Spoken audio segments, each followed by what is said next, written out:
Lagu itu tuh udah setengah abad, tapi masih menjadi lagu paling romantis, manis yang sampai saat ini rasanya tuh masih nggak termakan oleh waktu. Karena dari melodinya, lirik lagunya, dan semua komponen di lagu ini rasanya tuh adem banget.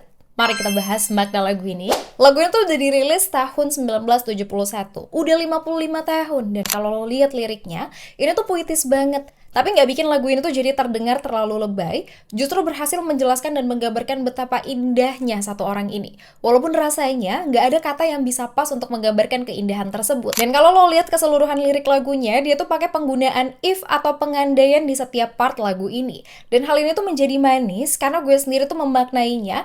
Dia tuh kayak ngejelasin kalau perasaan dia nih besar sekali untuk orang ini. Bahkan saking besarnya perasaan itu, dia tuh butuh skenario yang terdengar nggak masuk akal buat menjelaskannya. Seperti di awal lirik, dia tuh bilang kalau satu gambar bisa mewakili 1000 kata, harusnya kan gampang ya menggambarkan seseorang. Tapi rasanya nggak ada satu kata atau gambar yang paling pas buat menjelaskan sosok yang dia cintai ini. Dia tuh juga bilang kalau sebuah wajah bisa menggerakkan dunia, dia bisa kemana lagi? Tentu aja balik ke orang yang dia cintai ini.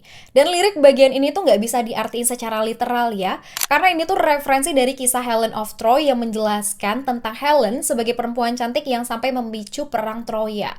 Jadi kayak dia tuh mau gambarin kalau meskipun ada satu sosok wajah yang sempurna seperti di mitologi dan sejarah tersebut, ya dia tuh akan memilih orang yang dia cintai ini. Karena meskipun hidup lagi terasa capek dan kosong, kehadiran orang ini aja yang bisa mengisi kekosongan tersebut. Dia tuh juga menjelaskan kalau manusia bisa berada di dua waktu sekaligus, dia tuh tetap pengen selalu ada di sisi orang yang dia cintai tersebut.